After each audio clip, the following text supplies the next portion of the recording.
Kalau nggak bahagia ya nggak jaya dong berarti kan. Ya. Nah, bagaimana nih? Ya. Gimana nih kita menggali kejayaan? Bagaimana?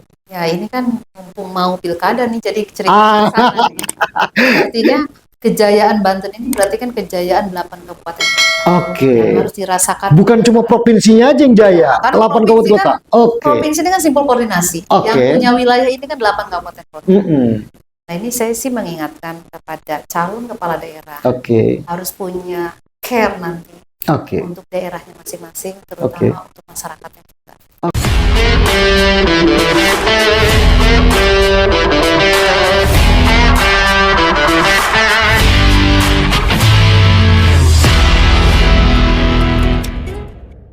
Assalamualaikum warahmatullahi wabarakatuh. Berjumpa lagi bersama saya Anustiawan dan teman-teman Election and Democracy Studies dalam program Ngode, Ngobrolin Demokrasi. Habis ngode, pasti berisi. Teman-teman semua, saya hari ini kedatangan seorang tamu. Ini salah satu senior saya sebetulnya. Seorang aktivis perempuan yang hari ini mendapatkan kepercayaan dari masyarakat untuk menjadi bagian dari Dewan Perwakilan Daerah Republik Indonesia dari Banten untuk periode tahun 2024-2029. Kita sapa beliau. Assalamualaikum, Nyi Ade. Ya, kalau di Banten, iya, di Banten ini katanya kalau Kianu kalau panggilan Nyi Ade. Tapi kalau di luar forum boleh panggil apa aja sebagaimana biasanya. Nyi Ade ini sebetulnya tidak terlalu mengagetkan beliau menjadi anggota DPD RI karena memang punya track record yang cukup panjang. Mantan aktivis, pernah menjadi ketua Ikatan Alumni di Fakultas Hukum, pernah menjadi anggota DPRD Provinsi Banten, aktivis organisasi masyarakat, segudang lah pokoknya aktivitasnya. Teh, pertanyaan saya sederhana. Sebetulnya apa tujuannya Nyi Yuli ini mengikuti semua agenda perpolitikan di Banten? Boleh cerita ke kita, Teh? Ya. Sebenarnya sih kalau namanya berawal dari kita senang komunikasi, senang berinteraksi, senang berorganisasi, itu kan passion ya, passion orang. Jadi saya kan juga memang orang jasa, profesi saya notaris. Kalau jasa itu harus banyak teman, sehingga banyak teman. Dengan banyak teman pasti banyak rezeki. Benar nggak? Rezeki itu dari teman. Iya, katanya kan ada istilah kita sering silaturahmi, memperpanjang usia, mendatangkan rezeki. Nah, tujuannya kita dari hal yang sederhana aja. Awal dari kita senang komunikasi, senang bersilaturahmi, senang berorganisasi, dan akhirnya tawari untuk masuk ke partai politik. Saya juga awalnya tidak nyangka akan menjadi dewan gitu. Karena baru mencoba gitu ya. Saya ikut, ternyata sekali coba dan langsung dapat. Dan itu artinya mungkin saya harus di sana. Karena saya ingat dari pertama kali saya karir di Bank BTN cabang Cirebon. Kan itu kan ada ibu-ibu biasalah dan wanitanya gitu ya, sering bakso setempat bagus itu sering turun gitu. Dan memang saya jiwa seperti itu dari dulu gitu, senang bakso. Jadi bukan karena saya jadi dewan terus saya dekat dengan rakyat, tidak seperti itu. Jadi memang saya mendekat, senang berbagi dengan susah, walaupun tidak seberapa. Tapi kan kalau sudah jadi dewan kan beda. Kita lebih banyak bisa berbagi walaupun mungkin tidak harus dari uang kantong sendiri. Bisa menyalurkan bansos, hibah, dan efeknya rekomendasi dari kita. Kan itu ya. Jadi ada satu. Jadi setelah saya masuk ke dewan, ternyata saya perlu ada di selatan. Paling nggak saya jadi penjembatan mereka lah, gitu kan. Nyade, kan tentu berbeda ya ketika di DPRD Provinsi Banten dan nanti akan bertugas di Senayan sebagai anggota DPD RI.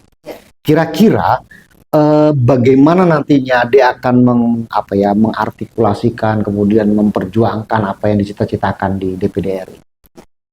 Memang DPD RI sedikit berbeda dengan DPR RI, tapi sebenarnya ada kesamaan kayak gini. Misalkan kalau DPR RI menganggarkan, Oke. kita bisa mengusulkan Oke. perimbangan keuangan daerah. Oke. Kalau di PDRI kan, DPR RI kan langsung ke masyarakat. Kita nanti mitranya kan para kepala daerah, ya kan? Iya, iya. Dari sesuai tingkatannya, dari mulai provinsi Bantennya, Oke. gubernurnya, sampai Oke. dengan bupati dan wali kota. Oke. Sehingga kita juga harus bermitra dengan mereka, bagaimana terus mengusulkan perimbangan keuangan daerah, mengusulkan perda, Oke. mengusulkan apa peraturan ya. Undang-undang mungkin kita kaitannya kalau di seperti otonomi daerah, otonomi wilayah, dan lain sebagainya, itu kan tugasnya DPD. Oke. Itu tentu saja kan kita juga harus ada komunikasi dengan kepala daerah ya, Provinsi Banten 8 kepala juga tentang pengawasannya.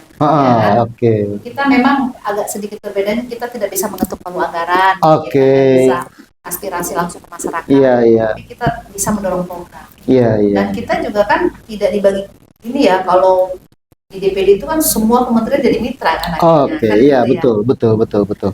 Nah, Teh, ini kan dalam perjalanan kita di Provinsi Banten, katakanlah begitu ya, kita kan mengalami dinamika yang luar biasa lah. Dan tentunya sekarang, kalau misalnya dalam beberapa tahun terakhir ini, ada yang mengemuka misalnya indeks kebahagiaan di Provinsi Banten ini relatif tidak begitu membahagiakan. Nah, gimana nih Teh supaya kita bisa terdorong nih supaya masyarakat Banten tuh betul-betul jadi sejahtera, jadi bahagia. Itu kira-kira apa yang harus dilakukan? Makanya ini kan hasil survei dari BPS ya, Banten termasuk provinsi yang tidak bahagia di sini. Bahagianya ini ukurannya secara materi. Apa sih bahagia? Tidak nyamanan. Kan soal ketidaknyamanan. Ketidaknyamanan juga kan itu kan ukuran bagian kadang tidak bukan dari materi saja ya.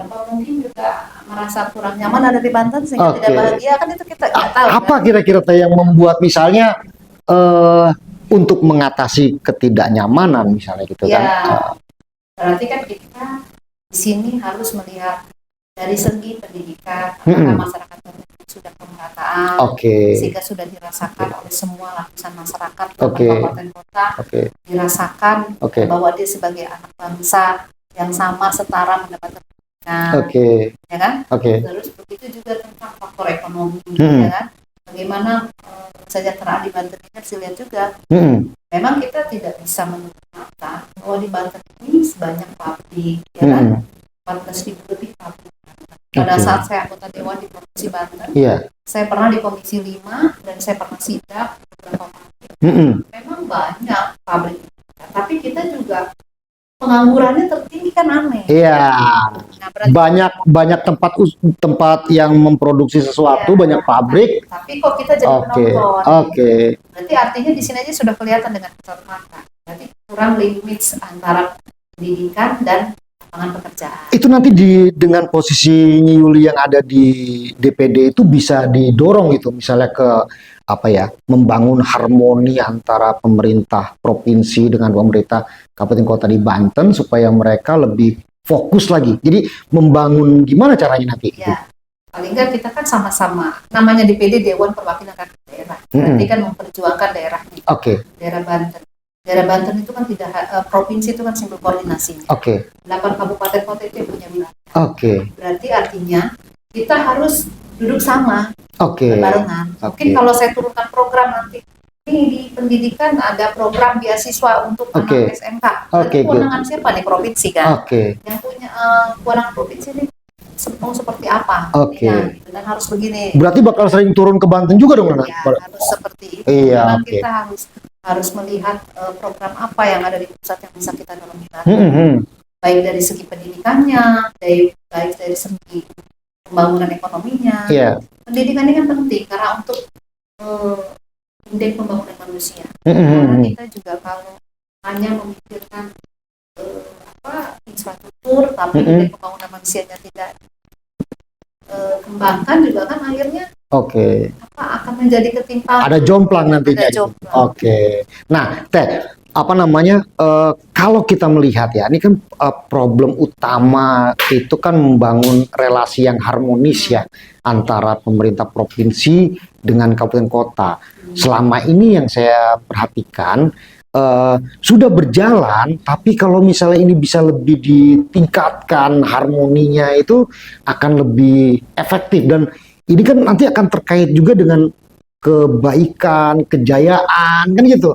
Jadi gimana teh meramu ini nanti itu apa sampai tuntas gitu. Iya, makanya itu juga saya pernah alami pada saat jadi anggota dewan DPR. Oke.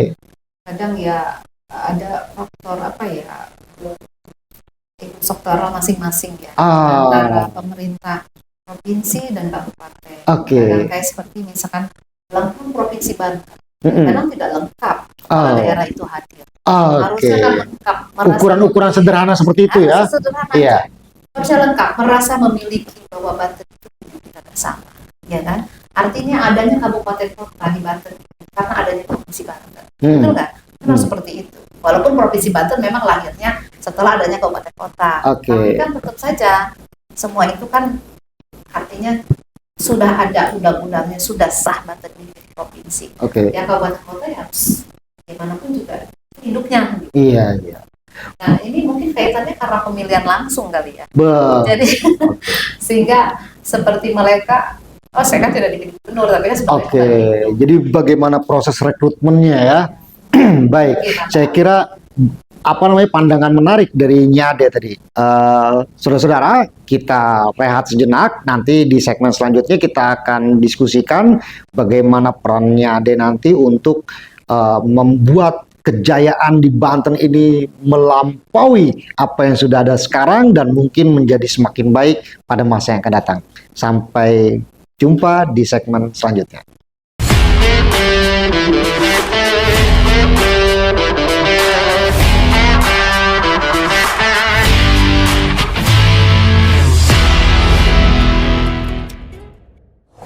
Jumpa kembali di program Ngode, ngobrol demokrasi. Habis ngode, pasti berisi.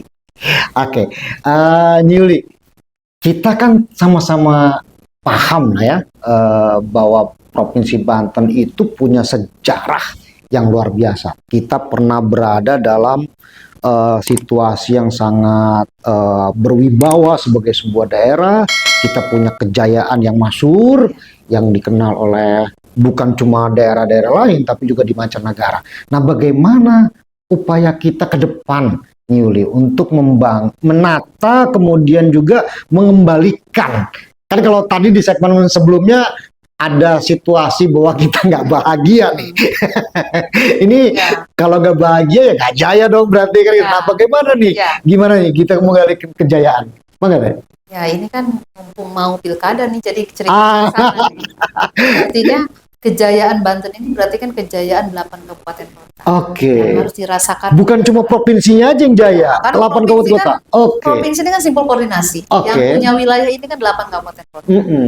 Nah ini saya sih mengingatkan kepada calon kepala daerah harus punya care nanti untuk daerahnya masing-masing, terutama untuk masyarakatnya juga. Karena kita harus tahu lah, kita berada di Banten ini, paling tidak siapapun calon kepala daerahnya nanti harus ngerti seperti apa Banten dulu. Kita punya kejayaan di mana kita pusat perdagangan terbesar. Ya kan? Betul. Punya cetak uang sendiri. Betul. Malah dulu Bank Banten tuh sudah ada dulu. Jadi artinya ini harus dipahami seperti apa nanti sebagai seorang kepala daerah harus berpikir. Paling tidak nanti harus tahu dulu kelemahan apa sih di daerah. Mungkin kepala daerah sebelumnya sudah ada kebaikannya, mungkin ada kekurangan. Karena untuk menuju kejayaan itu tidak bisa bim salabim jadi maka jadilah, nggak mungkin kan? Tentu perlu tahapan. Manusia nggak bisa kun fayakun, harus berproses. Nah, proses menuju kejayaan ini harus sama-sama dipikirkan oleh 8 kabupaten kota. Oleh 8 kabupaten kota. Tentu saja saya sebagai anggota DPD nanti, siapapun kepala daerah yang terpilih nanti harus sama-sama bisa bersinergi, berkolaborasi dengan teman-teman DPD RI yang dari Banten. Oke. Termasuk saya dan 3 teman kita yang lainnya. Kita berharap teman-teman saya juga yang 3. Oh, 4 orang anggota 4 DPD. orang, Oke. karena 4 orang kan. Iya. Kita harus sama-sama punya keinginan yang sama lah. Bagaimana caranya memajukan Banten yang kita cintai. Oke, good. Ya kan? Bagaimana kita bisa paling tidak kita kan tidak ada dapil semua. Jadi artinya semua 8 kabupaten kota itu menjadi pemikiran kita lah, paling nggak anggota DPD RI. Iya. Ayo mau seperti apa nih kita turunkan untuk program di kabupaten kota yang lain. Oke. Nah, ini pun kita harus berharap nanti kepala daerah itu welcome. Jangan sampai nanti bantuan pusat mah tidak bisa kita atur ini sehingga nggak mau ngambil bantuannya. Iya, itu juga kan. Jadi kata kuncinya adalah Nyade akan membangun harmoni dengan 8 kepala daerah kabupaten kota yang nanti terpilih, bareng-bareng, bebarengan, guyup, kan begitu ya. Konsep yang sama. Bagaimana caranya kita mengembalikan kejayaan? Paling nggak bertahap lah, step by step, ya kan? Karena saya juga masa jabatan 5 tahun, nanti kepala daerah yang terpilih juga 5 tahun. Paling nggak ada karya yang kita hasilkan untuk 5 tahun ke depan ini apa, gitu kan? Kepala daerah untuk daerahnya masing-masing. Saya juga sebagai DPD RI ada tinta emas yang tercoret lah. 8 kabupaten kota di Banten ini paling nggak ada buah tangan saya yang ikut mendorong untuk adil gitu kan. Karena susah, karena gini ya, kita ini membangun suatu daerah ini kan tidak bisa dibangun oleh politisi sendiri. Harus dibangun oleh kepala daerah. Harus masyarakatnya juga. Iya, karena merubah mindset masyarakat ini yang paling sulit. Betul. Ya kan? Betul. Kita akui lah, saya tinggal di Kota Serang, katanya ibu kota provinsi Banten. Kalau kita masih melihat Kaseme, di pelosoknya Curug, masih ada yang namanya Dolpun. Ini kan artinya sebenarnya ada sampai hibah MCK itu kan ada kan di itu ada program. Tapi kadang masyarakat sendiri juga kan belum mau gitu. Kebiasaan seperti itu. Ada kebiasaan perilaku lah ya. Kebiasaan perilaku. Nah ini juga kan padahal kan jadi ini artinya membangun kembali kejayaan Banten ini semata-mata tugas seorang politisi, kepala daerah, masyarakat, juga ulama. Karena ulama, cendekiawan. Karena kalau tidak ada peran mereka juga kita agak repot. Kadang-kadang masyarakat itu mau nurut kalau diomongin oleh ustadz, oleh kiai. Gitu betul. Pendekatan personal itu penting. Betul. Dan ini juga kayak anak-anak PKL, juga anak-anak KKN di kampus ini penting. Kerja semua lah paling enggak. Dari mulai mahasiswanya juga harus punya pemikiran yang sama. Bagaimana kita ini membangun Banten yang kita cintai. Dari mulai yang sudah punya jabatan, baik masih yang kuliah. Karena anak-anak KKN yang turun ke masyarakat pun harus memberikan pencerahan bagaimana pola hidup sehat, bagaimana artinya pentingnya kita itu harus ada MCK, ventilasi udara. Ini kan di Banten ini kan saya lihat kasus TBC aja banyak, kurang gizi masih banyak, sehingga ini kan. Jadi yang tidak bahagia itu tadi ya kalau kita bicara bahagia, faktor kesehatan juga mungkin karena dia juga sakit terus sehingga dia merasa tidak bahagia. Nah, berarti kan dari semua faktor tidak bahagia, tidak hanya ukuran materinya ya, kesehatannya, pendidikannya, tempat tinggalnya. Mungkin karena dia terlalu jauh di ujung sana, kendaraan susah, sehingga dia juga mau ke kota susah. Jadi dia merasa tidak bahagia. Nah itu.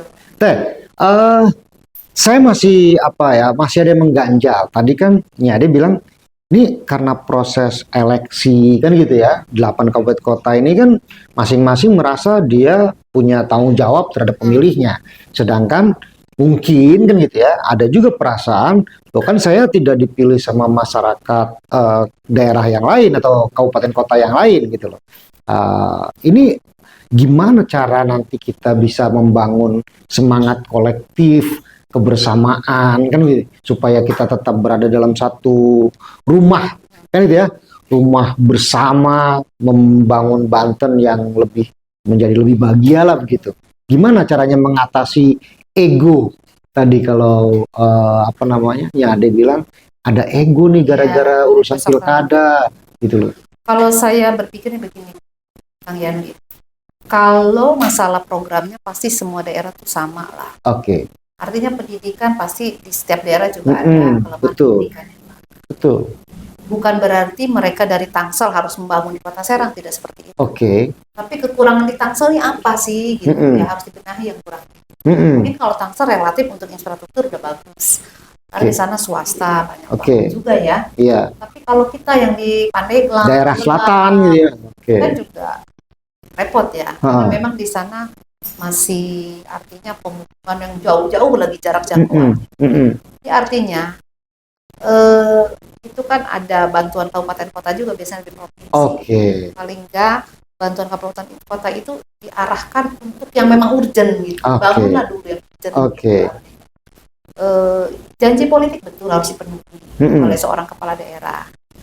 Tapi kan ada hal yang penting. Mana yang urusan wajib undang-undang. Ya kan? Pendidikan itu kan urusan wajib. Kesehatan itu urusan wajib. Itu kan harus dipikirkan. Saya rasa masyarakat sama pasti kebutuhannya. Untuk pendidikan, untuk kesehatan, untuk lapangan kerja. Saya rasa sama semua kabupaten kota. Cuma mungkin yang akan agak rada berbeda. Mungkin di Tangsel tidak perlu lagi infrastruktur, tapi daerah selatan masih perlu infrastruktur. Jadi membangun kesepahaman terhadap problem masing-masing lokal ini yang diperlukan. Iya, betul. Artinya ya paling tidak ada progres perencanaan mereka buat masing-masing kabupaten kota, tapi provinsi pun artinya saling sinergi, terutama tentang RT/RW rencana tata ruang wilayah. Tata ruang wilayah. Ya, karena kan gini, kadang perizinan sekarang kan ada PKKPN, ya kan. Nah ini juga kan karena gini loh, kepala daerah tuh kadang agak repot itu di daerah itu. Mana lahan hijau yang sudah berganti jadi perumahan, pemukiman. Kita juga provinsi kan harus menjaga ketahanan pangan. Kejayaan Banten ini kan diantaranya kita dulu lumbung padi. Lumbung pangan, lumbung padi. Nah, sekarang kalau sampai kita artinya kekurangan, kan lucu. Jadi katanya Serang itu berasal dari kata sawah kan itu ya, Serang itu dari sawah. Artinya, nah ini. Jadi artinya apalagi terkait dengan mempertahankan ketahanan pangan dan pangan berkelanjutan. Ini kan harus ada peran kabupaten kota. Di mana daerah yang zona hijau tidak boleh beralih menjadi kawasan pemukiman. Sekalipun beralih, berarti harus ada pencetakan sawah baru, gitu kan? Terus termasuk aliran sungai. Jangan sampai nanti yang buat infrastrukturnya di Serang, yang banjirnya di Kabupaten Serang, yang banjirnya Kota Serang. Nah ini juga harus ada sinergi. Artinya itu kan penataan wilayahnya harus ada saling koordinasi. Kalau tidak koordinasi ya. Selama ini kan peran koordinasi itu dilakukan oleh pemerintah provinsi kan, tapi mungkin nanti akan lebih diperkuat dengan perannya Nyade di DPD RI. Itu mungkin maksudnya ya, supaya terjalin lebih rapih lagi kan begitu. Ya, artinya kita memberikan masukan, pemahaman. Ayolah kita sama-sama. Saya kan nggak mungkin juga seorang diri, ya kan? Mendorong-dorong mereka kalau mereka nggak punya niatan kan gitu ya. Betul. Nah, saya berharap teman saya yang bertiga nanti kita berempat harus sama-sama. Harus sama-sama. Ini kayak berempat ini kayak kaki meja lah ya. Jadi ada 4 sisi gitu. Karena kabupaten kotanya kan ada 8. Kalau tugasnya 2-2 aja tuh selesai. Kalau kita bagi. Benar. Mungkin kita season tahun ini kita fokus ke daerah mana dulu. Jadi konsolidasi 4 orang mengelola bersama-sama 8 kabupaten kota dan 1 provinsi. Karena memang tidak mudah ya, karena saya juga lihat pengalaman Banten itu kan sebenarnya pusat itu banyak program yang bagus. Kayak ada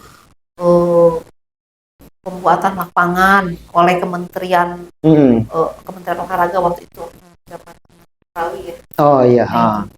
Kok kita tuh pada nggak mau ambil. Misalkan ada operasi KWT, KWT, operasi wanita tani. Sebenarnya ada gitu. Nah ini kan artinya kita kan harus memberikan pemahaman kepada bupati bahwa program itu ada loh. Dinas Anda silahkan ambil. Jangan diem aja gitu maksudnya.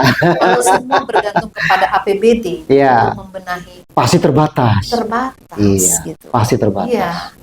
Makanya kalau misalkan paling tidak infrastruktur kita soundingnya dengan program pusat, ya kan, sehingga APBD bisa membiayai untuk kesejahteraan masyarakat, kan jadi enak kan? Betul. Jangan betul. semuanya dibebani ke APBD, ya gimana masyarakat sejahtera. Iya. Teh, ini di akhir obrolan kita, tentu tidak mudah lah. Saya percaya betul nih, Ade punya semangat yang luar biasa ya. Tapi pasti tidak mudah. Perjalanannya pasti akan banyak, panjang, dan mungkin juga berliku. Sebagai kata akhir Teh, dari diskusi kita pada kali ini, apa yang sekarang ini menjadi prioritas yang akan Nyi Ade lakukan supaya semua rencana baik tadi itu bisa diwujudkan, bisa direalisasikan? Kira-kira gimana? Prioritasnya? Iya. Ya prioritasnya setelah dilantik nanti, tentunya kita harus sounding juga di beberapa kabupaten kota, supaya kita tahu pasti faktor tak kenal maka tak sayang. Selain kita juga tak kenal maka tak sayang, kita juga kan nggak ngerti di kabupaten ini apa sih sesungguhnya. Mengenali persoalan. Ya, mengenali persoalan masing-masing daerah, gitu kan? Sehingga kita bisa membuat program yang nanti di pusat ada nih apa nih kita turunkan yang urgent, duluan daerah mana kan? Jadi artinya mapping lah ya. Iya. Mapping daerah yang mana yang kita. Jadi berkenalan, mengenali masalah, memetakan masalah, dan mencarikan solusi. Dan memberikan solusi. Keren sekali. Mencarikan solusinya. Iya. Belum memberikan. Mencarikan. Setelah mencari, orang baru itu, kan, ini butuh yang namanya kerjasama. Luar biasa. Jadi mencarikan solusinya, dan mudah-mudahan setelah ada solusinya, kabupaten kota mau menangkap dan mau merespon, mau melaksanakan, mengeksekusi, sehingga masyarakat Banten bisa merasakan. Jadi jangan sampai nanti ada istilah DPD-nya nggak ngapa-ngapain. Enak, aku nggak enak. Kalau yang periode ini bakal segala macam diapa-apain.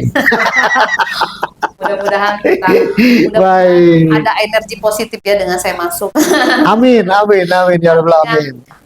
Membuat semangat baru. Iya. Kita pengen menjadikan Banten baru lebih smart, ya, lebih jaya, cerdas, dan kita kembalikan kejayaan Banten, walaupun mungkin dengan susah payah kita harus step by step menuju kejayaan Banten. Menarik, saudara-saudara.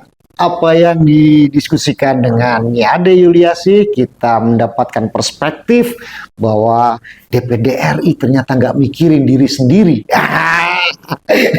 Dia juga mikirin 8 kabupaten kota, dia mikirin provinsi, dia mikirin masyarakat Banten pada umumnya. Dan ini adalah obrolan tentang demokrasi. Ngode setelah ngode pasti berisi. Sampai jumpa dalam ngode-ngode berikutnya.